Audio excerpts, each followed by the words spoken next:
Exam రాసి job వస్తుంది అనుకునే టైంకి మళ్ళీ అది క్యాన్సిల్ అయ్యి, దాని తర్వాత మళ్ళీ 23లో మళ్ళీ అంటే రీ ఎగ్జామ్ కండక్ట్ చేయించుకొని ఉన్న 1500 పోస్టులకి దగ్గరగా ఒక 30,000 మంది ఎగ్జామ్ రాస్తే 30,000 మందిలో ఒక 1,500 మంది మాత్రమే క్వాలిఫై అయితే అది నాట్ ఏ జోక్.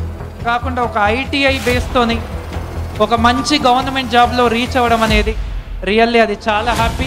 సాయి మీద అంటే అంజన్న నుంచి స్టార్ట్ అయ్యి రమణ సార్ వరకు ఆ మధ్యలో చాలా ఉంది సార్. అంటే మీరు ఒక successful person, government employees, Telangana state southern power distribution corporation limited junior linemen. So ఎంతోమంది సపోర్టు, దాంతోపాటు అన్నిటికంటే ఎక్కువగా కూడా మీ కృషి. సో మీరు ఎన్నో నిద్రలేని రాత్రులు కష్టపడి చదివి ఇంత దూరం వచ్చారు. ప్రతి ఒక్కరు నాకు తెలిసి సక్సెస్ అయిన వాళ్ళలో షార్ట్ కట్స్గా సక్సెస్ అయిన వాళ్ళు ఎవరు ఉండరు సార్. ఫర్ ఎగ్జాంపుల్ నేను ఈరోజు ఇక్కడ ఉన్నానంటే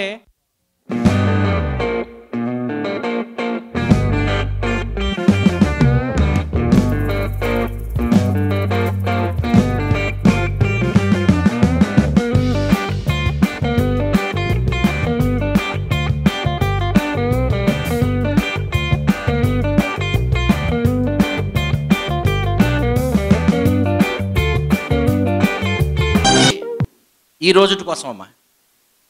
రియల్గా జాబ్ రావడానికి సాయి మీద ఎంత కృషి పడిందో స్టూడెంట్స్ అంతకంటే ఎక్కువ కష్టపడితేనే ఈ జాబ్స్ వస్తాయి.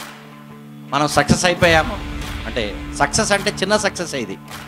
జాబ్ వచ్చినంత మాత్రం మనం సూపర్ అయిపోయినామని కాదు. సో జనరల్గా 1994 నుంచి 2023 వరకు అంటే ఎన్ని సంవత్సరాలు మీకే తెలుసు, ఇంకా అరౌండ్ 30 ఇయర్స్. ఆ 30 ఇయర్స్ తర్వాత కూడా ఒక ITI చేసిన వాళ్ళకి నేనెందుకు టీచ్ చేయాలి అని ఎప్పుడు అనలేదు సార్. ఇది ఒక రోజు వస్తుంది. ఈ బ్యాచ్కి చెప్తున్నాం 100 మందికి మన వాళ్ళకే జాబులు రావాలి.